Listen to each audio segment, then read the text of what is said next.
also part of my portfolio here is the nuclear portfolio, the nuclear side.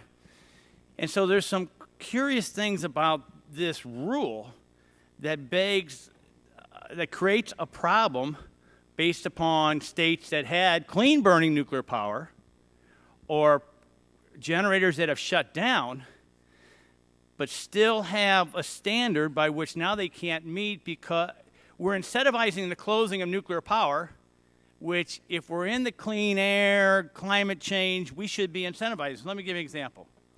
2013, 4 nuclear reactors premature to close. One of those reactors was Kewaunee plant in Wisconsin.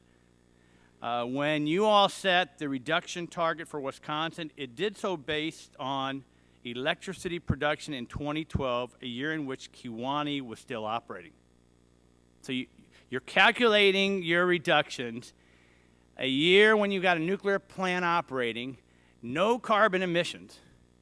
That facility closed. Now that state, and many states that have nuclear power, I have one of the largest nuclear power generating states in the country, is now disproportionately harmed by these rules. Extremely harmed. So the result is that Wisconsin will be forced to compensate for the loss of this plant and reduce its emissions even further than the EPA target. Is that correct? That analysis all correct?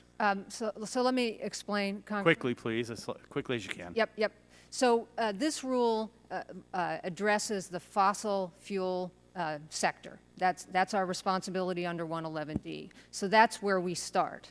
And our job is to identify the best system of emission reduction for fossil-fired plants. That doesn't include nuclear. So in 2012, we looked at the emissions in each state from their fossil generation.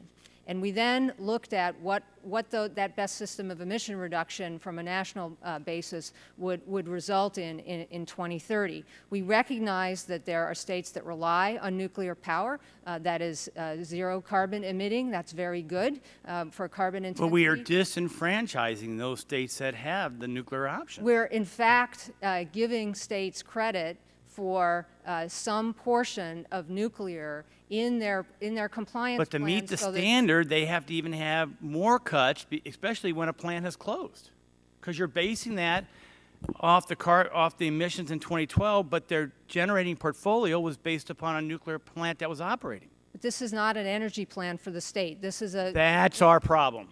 But that's not our job to do. But that's the problem for our ratepayers. And because if a generating facility that has zero emissions drops off 1,200 megawatt, 800 megawatts, whatever the base load is, they have to make that up. Otherwise, their costs are going to go up. And so we're not taking into consideration in this carbon debate zero emitting.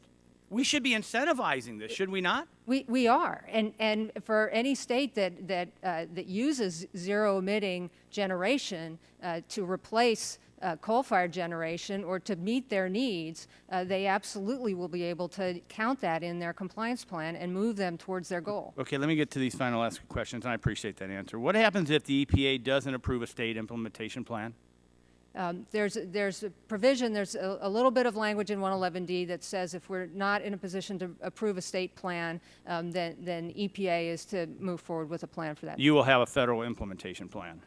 We are not focused on that right now. But that's what the law will be. I mean, the rule would be. That's what the law provides. What will that federal implementation plan look like? We have not come anywhere near to I would suggest you start looking at that and be prepared to answer questions on that.